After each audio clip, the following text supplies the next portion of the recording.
자, 오늘 말씀 제목은 패턴을 알면 당황하지 않는다. 패턴을 알면 당황하지 않는다 라는 제목으로 말씀 나누도록 하겠습니다. 패턴이라는 말을 여러분 들어보셨을 것 같아요. 되풀이되는 사건이나 혹은 어떤 형태, 행태를 말하는데요. 여기에서 광의의 개념으로 보자면 패턴에는 어떤 습관, 문화, 또 규칙, 법칙 이러한 것들이 이 패턴이라는 개념 속에 다 들어 있습니다. 이런 규칙, 법칙 혹은 문화와 같은 패턴을 잘 알게 되면 예측 가능하게 되고 또 어떤 일을 당해도 이렇게 쉽게 당황하지 않습니다. 제가 중국에 이렇게 처음 갔을 때 슈퍼를 이렇게 갔는데요. 이 잔돈을 저한테 주는데 우리나라는 이렇게 잔돈을 주면 손에다 이렇게 주잖아요. 그런데 테이블에다 딱 던지는 거예요.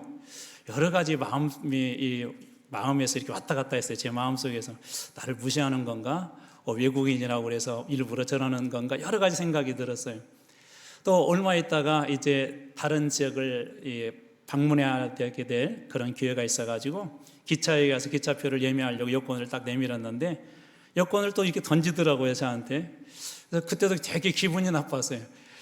외국인이라 그런가 아니면 왜 그런가. 그래서 기분 나쁘게 생각을 했는데 어느 순간에 가만히 봤더니 저만 그런 것이 아니라 다른 중국 분들한테도 그렇게 하더라고요. 이분들한테는 그냥 평범한 하나의 그 일상이었었고 그냥 자기들 나름대로 어떤 습관이었는데 한국에서 온 저는 우리 한국에서는 그런 문화가 아니잖아요. 좀 쉽게 얘기하자면 패턴이 달랐던 거예요. 우리 한국 사람들이 가지고 있는 거하고 중국 사람들이 가지고 있는 거하고 좀 달랐던 것입니다. 그들의 문화나 습성 혹은 문화에 대한 이런 것들을 이해하게 되면 그런 상황이 와도 화낼 필요도 없고 또 이분들은 이렇게 또 행하니까 그거에 대해서 굳이 또 다른 이유를 달지 않아도 될 것 같습니다.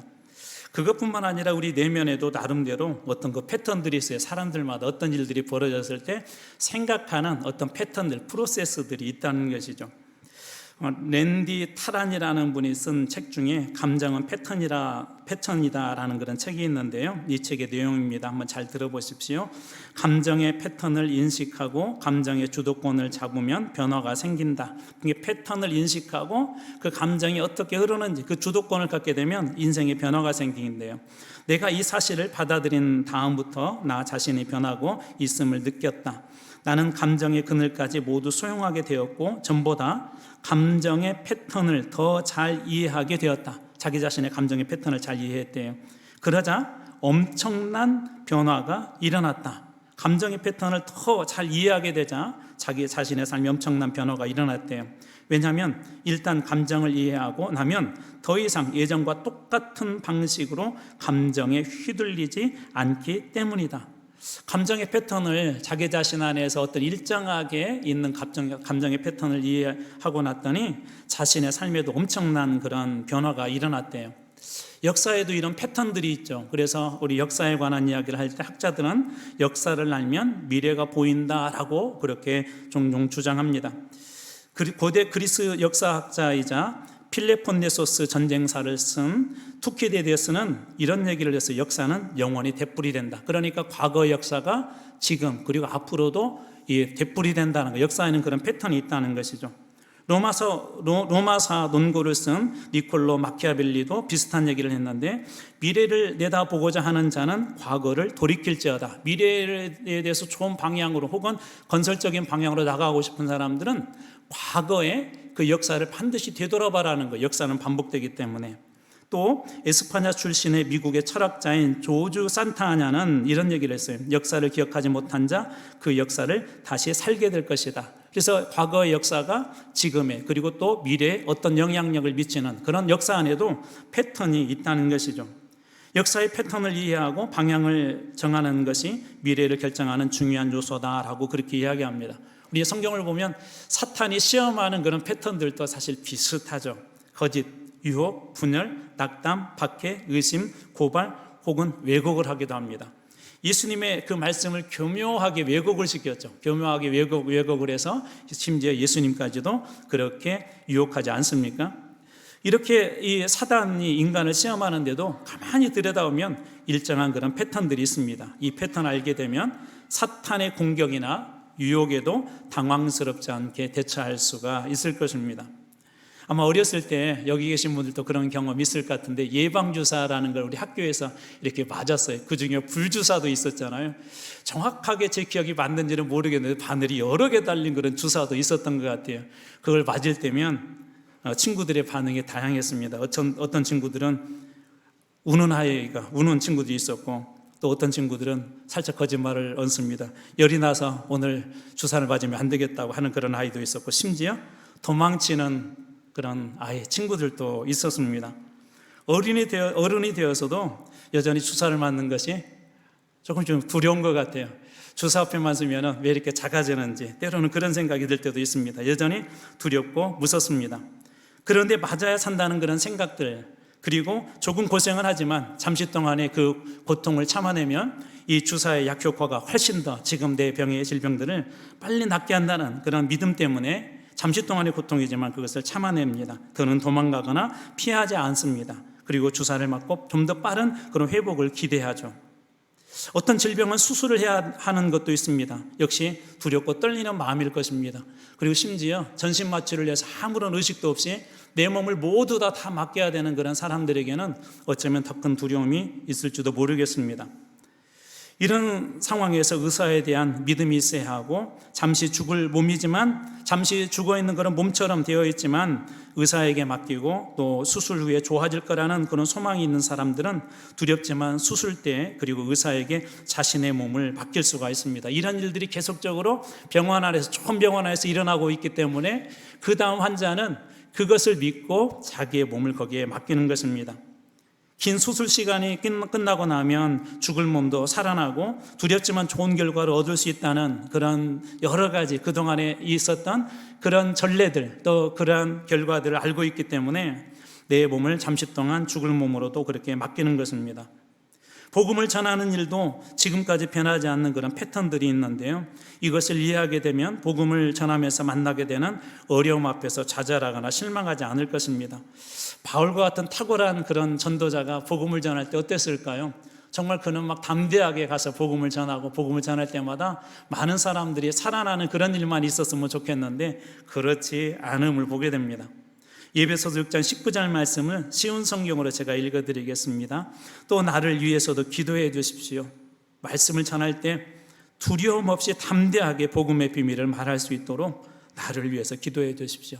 2번이나 기도해 달라고 하면서 복음을 전하는 것이 얼마나 두려운지, 그는 두려움 없이 담대히 복음의 비밀을 전할 수 있도록 나를 위해서 기도해 달라고, 다른 말로 바꾸자면 그 두려움으로부터 자유하여서 담대하게 복음을 전할 수 있는 그런 마음을 달라고 사람들에게 중보기도 부탁하고 있는 것이죠. 두려움 없이 복음을 전할 수 있도록 사도 바울도 그렇게 살고 싶었던 거예요. 그런데 복음을 전하는 것에 그런 내적인 두려움이 있었던 것입니다. 마게도냐의 유럽의 복음을 전할 때도 한번 보십시오. 고린도후서 7장 5절입니다. 우리가 마게도냐에 이르렀을 때에도 우리 육체가 편하지 못하였고 사방으로 환난을 당하여 밖으로는 다툼이요 안으로는 두려움이었노라. 마게도냐에서 복음을 전할 때 그의 마음속에도 얼마나 큰 두려움이 있는지, 우리는 사도 바울이 유럽 지역에서 행한 훌륭한 복음 사역, 선교 사역과 그 결과에 대해서만 열광하고 있었지만 사실 바울은 그런 상황에서 큰 두려움 속에 있었음을 우리는 보게 됩니다. 바울은 예수님으로부터 직접 이방인을 위한 복음 전도자로 부름을 받았고, 그런 그였었지만 복음을 전하는 일이 쉽지 않았고 그의 내면에는 여전히 두려움이 있었음을 우리는 알 수가 있습니다. 아마 오늘날에도 우리 선교사님들도 그런 것 같아요. 처음 이렇게 선교사로 나가서 예배 드리는 것도 두렵더라고요. 큰 소리가 나갈까 봐 아이들하고 정말 조그만 소리로 읊조리듯 찬양하고 읊조리듯 예배하고 말씀을 전하고 했던 그런 기억이 아직도 남아있습니다. 두렵기 때문에, 선교사들도 두렵기 때문에 때로는 선교지에서 그런 두려운 마음속에서 예배조차도, 하나님 앞에 기도하는 것조차도 마음대로 크게 하지 못합니다. 오래전 보았던 브레이브 하트라는 영화가 언뜻 이렇게 생각이 났습니다. 멜 깁슨이 감독 겸 주인공으로 나왔는데요, 조국 스코틀랜드의 그 자유를 위해서 열심히 투쟁을 하다가 그만 잡히고 맙니다. 그를 사랑한 그 공주가 있었어요. 근데 그 공주가 여러 가지 도움을 주려고 했지만 그 모든 것들을 다 거부를 합니다. 그는 담대하게 자기 조국 스코틀랜드의 자유를 위해서 많은 사람 앞에서 죽기로 결심한 거예요. 그냥 죽는 게 아니라 몸을 갈기갈기 찢어 죽이는 겁니다. 내장을 다 드러내고요, 심장을 다 파내고요. 그렇게 죽는 죽음을 그도 알았어요. 그런데 조국 자유가 너무나도 중요했기 때문에 스코틀랜드의 그 자유를 위해서 자기 온몸을 그곳에 던질 것을 결심합니다. 그런데 그 다음에 그가 죽기 전에 하나님 앞에 드렸던 기도가 아직도 제 마음속에 귀에 이렇게 쟁쟁하게 들려옵니다. 그는 이렇게 기도합니다. 하나님, 저도 두렵습니다. 저에게 담대하게 죽을 수 있는 용기를 주십시오. 남들 보기에는 훌륭한, 그는 한 나라의 한 민족의 지도자였던 것 같고 자유를 위해서 정말 담대하게 싸웠던 한 사람 같지만 그 역시도 하나님 앞에서는 여전히 나약하고 두려움 많은 인생이었음을 하나님 앞에 그렇게 고백했던 것이죠. 하나님, 저도 두렵습니다. 담대하게 죽을 수 있는 용기를 주십시오. 사도 바울도 마찬가지였습니다. 복음으로만이 영혼을 구원하고 교회에 맡겨진 가장 중요한 사명임에도 사도로 부름을 받았지만 복음을 전해야 된다는 가장 중요한 사명이 그 앞에 있었지만 그 역시도 인간적인 두려움이 있었습니다. 그럼에도 복음만의 생명을 살리기에 바울은 또 복음을 전하는 그 일을 멈추지 않고 여전히 또 다른 그 여정으로 그는 떠나게 됩니다. 우리는 지난 시간에 구브로라고 하는 그 섬에서, 키프로스라고 하는 섬에서 바울이 전한 그 말씀에 대한 사역에 대한 이야기를 보았고, 이제 오늘 말씀은 그가 그곳을 떠나서 버가에 도착한 그 장면으로부터 오늘 본문의 말씀은 시작합니다. 그런데 이 말씀을 읽어가면서 우리는 이 바울이 또 다른 선교정을 떠났지만 새로운 문제에 봉착해 있음을 오늘 말씀에서 볼 수가 있는데요. 오늘 말씀의 13절 말씀입니다. 바울과 및 동행하는 사람이 바보에서 배 타고, 바보는 키프로스 구브로라는 그 섬의 한 항구 도시인데요, 그곳에서 배를 타고 밤빌리아에 있는 버가라는 항구에 도착했대요. 자, 요한은 마가인데, 마가 요한은 그들에게서 떠나 예루살렘으로 돌아갔다라고 이 13절 말씀은 짧지만 한 줄로 이렇게 요약해 주고 있습니다. 바나바와 바울 외에도 마가 요한 그리고 동행하는 사람들이 있음을 이 13절 말씀에서 알 수가 있고요. 또 하나 여기에 중요하게 등장하는 요한, 우리 여러분이 잘 아는 마가복음의 저자이기도 한데, 이 마가는 이곳에서 무슨 이유인지는 알 수는 없지만 예루살렘으로 돌아갔다라고 합니다. 이 마가의 집은 기도의 집이었어요. 오늘날 얘기하자면 늘 그곳에 교회가 세워졌고 예배드렸던 것이 마가의 집이었습니다. 베드로가 옥에 갇혔을 때도 그곳에서 함께 모여서 사람들은 기도하고 있었고, 안디옥 교회가 구제헌금을 가지고 바울과 바나바를 예루살렘을 보냈을 때 그곳에서 이 마가를 데리고 다시 안디옥으로 돌아오기도 합니다. 바울과 바나바가. 바울이 골로새 교회에 보낸 그런 편지에도 보면 이 마가는 바나바의 사촌임을 알 수도 있는데요. 골로새 4장 10절에 보면 말씀이 이렇게 되어 있어요. 나와 함께 갇힌 아르스다고와 바나바의 생질 마가와. 우리말 성경에 생질로 되어 있는데 잘못된 번역입니다. 정확하게 원어에는 보면 사촌이라는 뜻입니다. 사촌. 그러니까 바나바와 이 마가는 사촌 관계, 친척 관계라는 걸 알 수가 있죠. 무슨 이유인지는 알 수는 없지만 바울과 선교팀을 버리고 이 마가가 예루살렘으로 돌아가 버렸고, 오늘 본문의 말씀에는 여기에 대한 갈등, 내부의 문제에 대한 이야기를 소상히 다루고 있지 않지만 내부적인 큰 갈등이 있음을 우리는 뒤에서 만나게 될 것입니다. 먼저 마가는 수행원의 역할로서 이 선교팀에 합류를 했고, 바울과 바나바의 부족한 부분을 채우기 위해서 세례를 준다든지 복음을 전할 때, 혹은 옆에서 기도해 준다든지, 혹은 이 회계를 맡았던 것 같습니다. 아주 중요한 일들을 이 마가가 감당하고 있었죠. 사도행전 13장 5절에도 보면 살라미에 이르러 이 구브로라고 하는 그 섬인데, 하나님의 말씀을 유대인의 여러 회당에서 전할 때 요한을 수행원으로 두었다, 돕는 자로 두었다라고 그렇게 되어 있는 것에서 볼 수 있듯이 이 마가 요한은 그래도 선교팀에서 상당히 중요한 역할을 하고 있었습니다. 옆에서 돕는 자가 갑자기 사라지게 되면 얼마나 힘든지 여러분들은 아마 경험해 보신 분들 계실 것 같아요. 참고로 하나 더 이야기하자면, 여기 요한이라고 되어 있지만 우리가 마가라고도 부르거든요. 헬라식이냐 로마식이냐 유대인식이냐 이름의 차이입니다. 마가는 로마식 이름이고요, 요한은 유대식 이름입니다. 우리 지난 시간에 바울과 사울에 대한 이야기도 말씀을 드리면서 잠깐 나누었어요. 바울은 로마식 이름이고요, 사울은 유대식 이름입니다. 예전에 작은 자다, 큰 자다, 그런 걸 가지고 설교하신 분들이 계시는데 정확하게 맞는 건 아니에요. 정체 표현해 봤습니다. 로마식이냐 아니면은 유대인식이나, 이때 당시는 로마의 속국이었기 때문에 두 가지 이름을 가지고 있는 사람들이 많이 있었어요. 마가 요한도 마찬가지입니다. 마가 요한이 이 선교팀을 따라 예루살렘으로 돌아간 것으로 인해서 사도행전 15장의 말씀에 보면 2차 여행 때, 2차 선교 여행 때 바울과 바나바가 서로 갈라지게 되는 장면이 나오는데요. 15장 36절, 며칠 후에 바울이 바나바더러 말하되 우리가 주의 말씀을 전한 각성으로 다시 가서 형제들이 땅과 방문하자고, 바울이 2차 그 전도 여행을 계획을 이야기하고 하자, 그렇게 이야기하자 37절에 보면 바나바는 마가라는 요한도 데리고 가자, 오늘 본문에 나와 있는 이 마가를 데리고 가자, 그렇게 했대요. 그런데 바울은 38절에 이렇게 이야기를 합니다. 바울은 밤빌리아에서 버가에서 자기들을 떠나 함께 일하러 가지 아니한 자를 데리고 가는 것이 옳지 않다. 마가라고도 하지 않고요, 요한이라고 하지도 않고 아니한 자라고 그렇게 이야기합니다. 함께 일하러 가지 아니한 자, 옳지 않다고 하면서 상당히 이곳에서 그가 격분하고 있는 걸 보게 되죠. 39절에 보면 말씀이 그래서 이렇게 이어져요. 서로 심히 다투어 피차 갈라섰다. 너무 웃기죠. 사도 바울 같은 그런 위대한 선교사가요, 바나바하고 여기 우리말 표현에는 심히 다투어 피차 갈라졌다는 걸 이렇게 바꿔도 좋을 것 같아요. 언쟁을 했대요.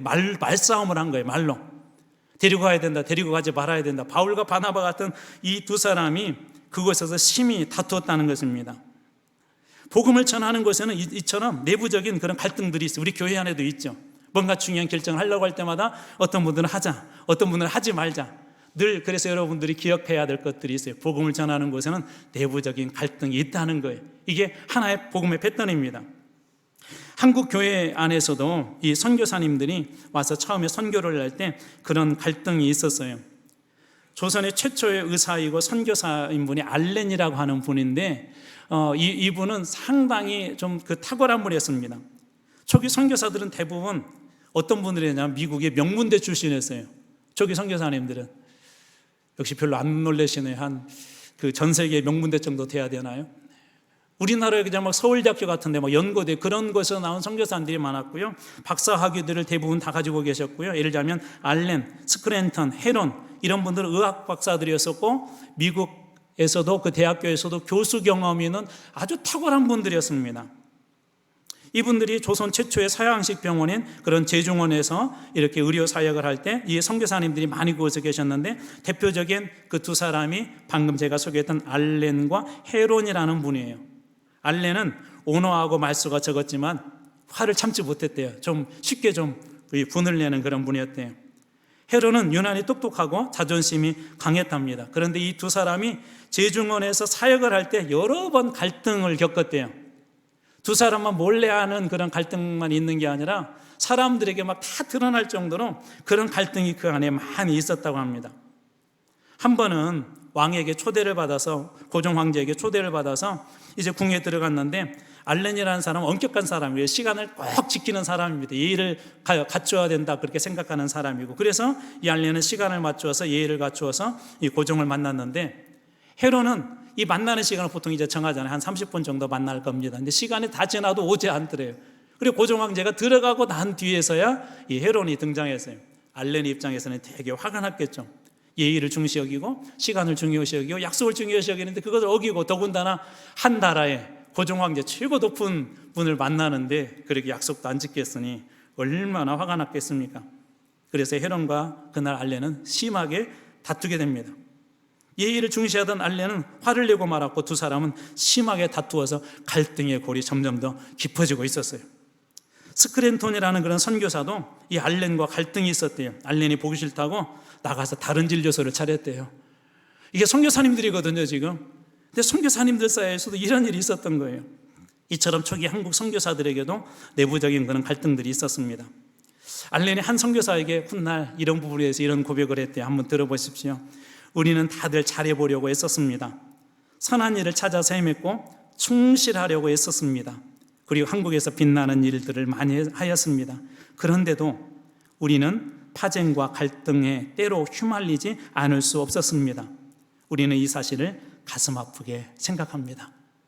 열심히 선교 사역을 하고 열심히 복음을 전하는 일 했지만 때로 서로 막 갈등도 하고, 때로는 팀이 나누어서 이 당파처럼 이 파쟁을 하기도 하고 그런 일들이 있었대요. 여기서 우리가 하나 기억해야 될 것이 있습니다. 선교사님들은 여러분 천사가 아니에요. 목회자들도 천사가 아닙니다.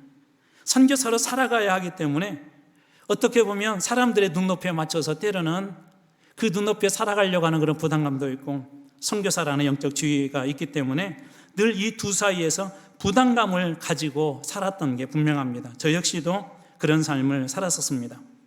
이들 역시 한 연약한 인간이기 때문에 선교사들 사이에서도 내부적인 그런 갈등들이 항상 존재했습니다. 심지어 복음을 전하는 방법을 놓고도 심하게 논쟁하기도 했대요. 이런 내부적인 갈등이 복음을 전하는 것은 항상 있다라는 걸 여러분이 기억하시면 좋을 것 같아요. 두 번째로 외부적인 공격과 박해도 있었어요. 오늘 말씀의 45절입니다. 유대인들이 그 무리를 보고 시기가 가득하여 바울이 말한 것을 반박하고 비방했다. 시기가 가득했고 비방했다. 반박하고 비방했다. 50절 말씀입니다. 이에 유대인들이 경건한 귀부인들과 그 신의 유력자들을 선동하여서 바울과 바나바를 박해하여 그 지역에서 쫓아내었다. 선동하고 박해하여서 쫓아내버렸대요. 핍박하는 사람들도 얼마나 열심히 있는지요. 시기가 가득했대요. 우리는 성령으로 충만해야 되는데 이 사람들은 시기가 가득해서 비방하고 막 그렇게 박해를 했답니다. 오늘날 이런 문제들이 선교사님들에게도 있고, 방금 소개했던 우리 한국 초기 선교에도 이런 일들이 있었어요. 한 번은 1888년 6월 10일경 정도에서 한양에서 일어난 일인데요. 소위 이런 사건이 영아 소동 사건이라는 게, 영아 소동 사건. 영아라니까 우리 어린아이라는 걸 알 수가 있죠. 이게 무슨 얘기냐면 서울에서 일어난 사건인데, 선교사를 포함한 외국인들이 영아들, 우리 아이들을 납치하여서 사들여서 삶아먹고 눈안을 빼서 그것을 막 갈아가지고 유리처럼 만들었고 사진기로 만들기도 하고, 막 그런 소문이 오늘날 같으면 전혀 믿을 수 없는 그런 소문이 이 서울의 장안에 퍼지기 시작했습니다.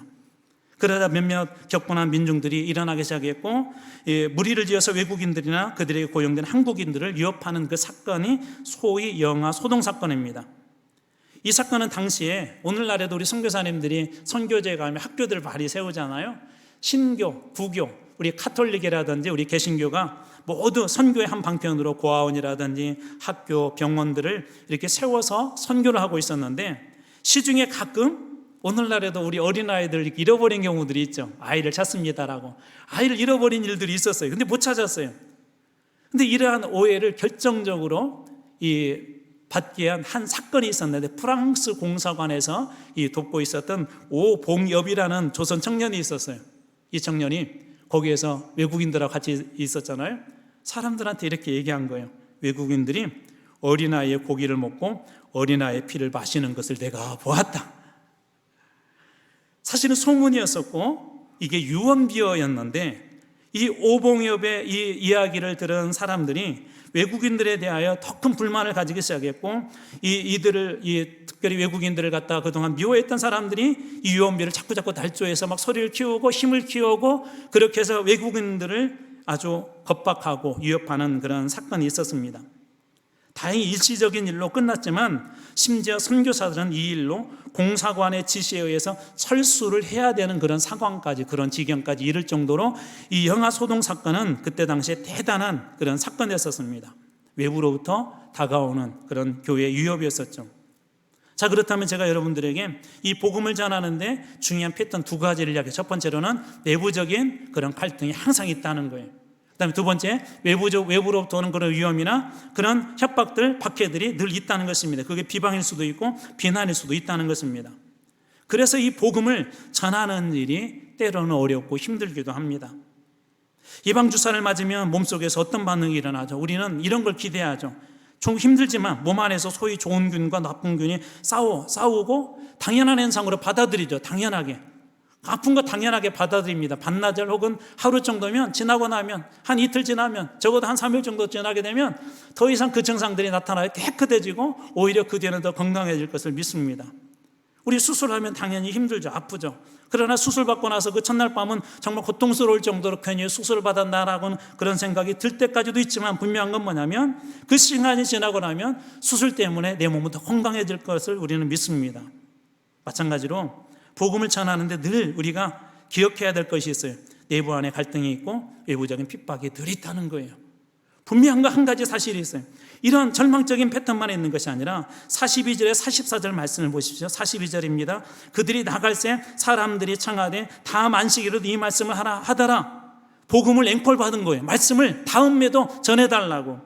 핍박하고 박해하고 내부적인 갈등만 있었던 것이 아니라 어떤 사람들이 다음 주에도 이 말씀을 또 전해주십시오라고 그렇게 했다는 것입니다. 43절입니다. 회당에 모이면 끝날에 유대인과 유대교에 입교한 경건한 사람들이 많이 바울과 바나바를 따랐다. 그가 전한 그 복음을 따랐다는 거예요.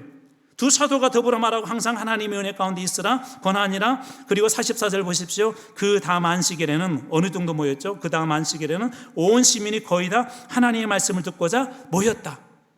내부적인 갈등이 있었고 외부적인 핍박이 있었지만 그러나 이 바울이 전한 이 복음을 듣고 많은 사람들이 그 말씀을 듣고자 그곳에 모였다는 것입니다. 더 중요한 한 가지 사실이 있어요. 그것은 뭐냐면 바로 48절 말씀입니다. 이 말씀은 같이 한번 읽어보면 좋을 것 같아요. 같이 한번 읽습니다. 같이 읽습니다. 시작.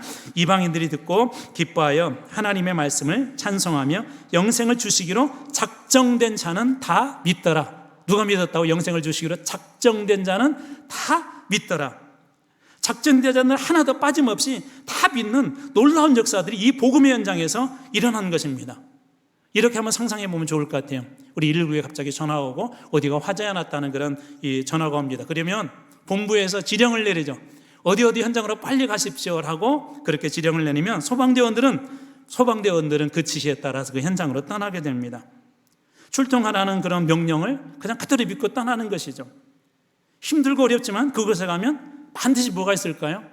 화재를 진압해야 될 그런 사명이 기다리고 있고 그곳에 혹시 불 속에 갇혀 있을 사람을 구조해야 된다는 분명한 살려야 된다는 그런 사실이 그곳에 기다리고 있죠. 복음도 마찬가지입니다. 그래서 하나님께서 우리에게 주신 그 복음은 열매 없는 복음은 없습니다. 복음에는 반드시 열매가 있습니다. 내부적인 갈등도 있고 외부적인 박해도 있고 이런 것 때문에 교회가 힘들 수도 있습니다. 이런 갈등 때문에 어려워질 수도 있습니다. 근데 분명한 사실은 뭐냐면 하나님이 교회를 세워주시고 하나님이 우리에게 복음을 주셨다는 것은 그 복음을 우리가 전할 때 작정된 자들, 하나님께서 영상을 믿기로 작정된 그런 자들을 계획하시고 준비해 놓으셨다는 것입니다. 오늘 바울과 바나바가 경험한 게 바로 그런 것들이었어요. 바로 이것이 복음의 기쁨이죠.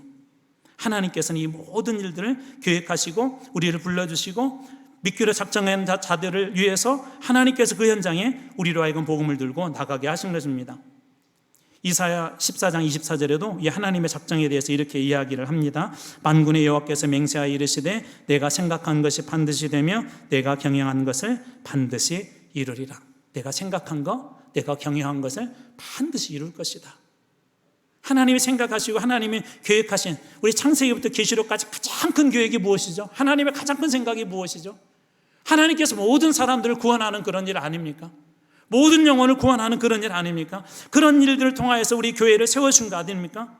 종종 복음 전도자들이 하는 말들이 있어요. 이분들이 하시는 늘 코멘트하는 아주 중요한 주제 가운데 이런 말씀이 있어요. 가면 있고 가지 않으면 없다. 하나님께서 보내신 곳에 복음을 전하러 가면 반드시 그곳에 구원받아야 할 영혼이 있음을 반드시 만나게 된다는 거예요. 전도받을 영혼이 반드시 있다는 것입니다. 여러분 오늘 본문의 말씀이 우리들에게 보여준 그림이 그것 아닙니까? 패턴이 있다는 거예요. 반드시 장애가 있는 내부적인 갈등도 있을 것이고 외부적인 박해나 비방도 있을 것이고 그런데 분명한 건 뭐냐면 그 복음을 들고 가면 그곳에 하나님께서 믿기로 작정한 예수를 믿고 구원하기로 작정한 그런 사람들이 있다는 것입니다. 이런 내부적인 갈등의 문제들이 있고 외부적인 핍박들이 있었지만 14절 말씀에 오면 그들은 버가에서 더 나아가 버가에서 이런 갈등의 문제가 발생했는데 비시디의 안디옥에 이르러 안식일의 회당에 들어간지니라 복음을 멈추지 않았대요. 갈등의 문제가 있었지만 그것에 휘말리지 아니하고 하나님의 복음을 전하는 일들을 멈추지 않고 버가에서 일어난 그 갈등 때문에 그곳에서 그냥 차라리 성교고 뭐고 하지 말자 그렇게 하지 않고 한 걸음 더 나아가서 비시디의 안디옥에 가서 하나님의 말씀을 전했다는 것입니다. 외부적인 핍박은 어떻게 했습니까? 51절 말씀입니다. 두 사람이 그들을 향하여 발에 티끌을 떨어버리고 이제는 이고니온으로 또 나갔다. 새로운 선교지로 나갔다라고 그렇게 이야기합니다. 앞에서 나누었던 것처럼 우리 한국 교회 안에서도 선교사님들이 내부적인 갈등도 있었고 외부적인 그런 핍박이나 어려움들도 있었지만 복음을 멈추지 않았기 때문에 오늘 이 광주까지, 그리고 오늘 여러분에게까지 그 복음이 닿은 것입니다. 이런 어려운 중에도 우리 선교사님들이 한 가지 잘한 게 있었어요. 그게 뭐였냐면 선교지 분할 정책이라는 게 있었어요. 우리 한국에, 우리 조선 땅에 여러 교파의 분들이 이렇게 들어와 있다 보니까 이 선교지의 어떤 그 다툼들이 일어날 소지가 있어서 이 모든 교파의 지도자들이 모여가지고 지역을 나눴습니다. 어느 지역은 남장로교 선교사들이, 어느 지역은 감리교 선교사님들이, 어느 지역은 북장로교 선교사님들이, 어느 지역은 캐나다 장로교 선교사님들이 그렇게 선교지 분할 정책을 해서 우리 지도를 이렇게 다 그렸습니다.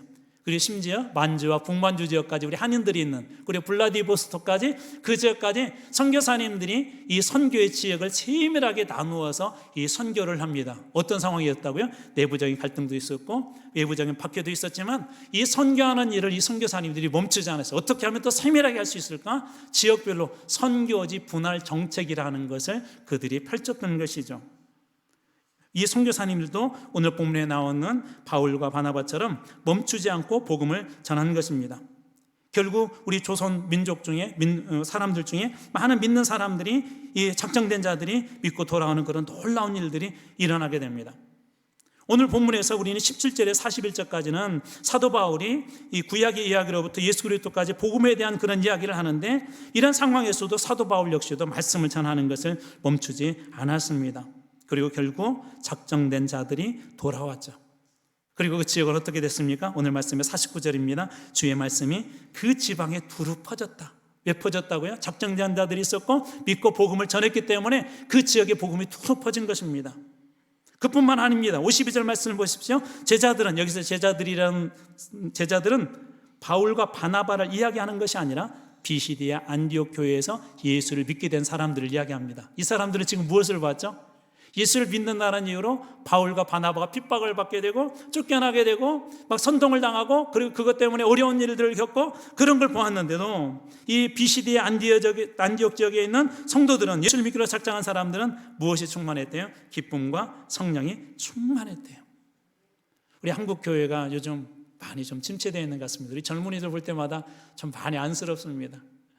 또 우리 젊은 세대 상봉상봉 볼 때도 참으로 안쓰럽습니다. 저는 우리 집사님과 얘기하는 도중에, 목사님 저는 살기 위해서 커피 마셔요. 믹스커피 제가 좋아한다고 하니까 저는 좋아서 마신다고 그랬더니 이분은 살기 위해서 마신다는 얘기를 듣고 제 가슴속에 막 많은 울음이 났어요. 정말 살기 힘든 이 시대를 우리 성도들도 살고 있구나. 우리 한국 사회가 정말 몸부림치며 살고 있구나. 어떤 분들은 웃고 싶지만 웃을 수 있는 그런 시간조차도 다 빼앗겨버리고, 어떤 분들은 소위 세상 사람들이 반하는 그런 문화의 시간들을 즐기고 싶지만 그렇게 살지 못하는 이 땅에 많은 분들이, 우리 젊은 세대뿐만 아니라 연세 드신 분들까지도 은퇴하시고 나서도, 또 은퇴 후에도 70세 80세가 되어서도 여전히 밖에서 일해야 되고 여전히 그 속에서 몸부림쳐야 되는 그런 인생들을 많이 보게 됩니다. 오늘 말씀 보면서 그런 생각이 들었습니다. 주님, 오늘 이 제자들처럼 우리 한국 사회도, 특별히 우리 교회 우리 성도님들도 이렇게 기뻤으면 좋겠습니다. 성령 충만했으면 좋겠습니다. 주님, 어떻게 이런 일이 가능할까요? 라고 제 스스로 물어봤을 때 답은 한 가지입니다. 복음이 우리 안에 충만하게 하는 것입니다.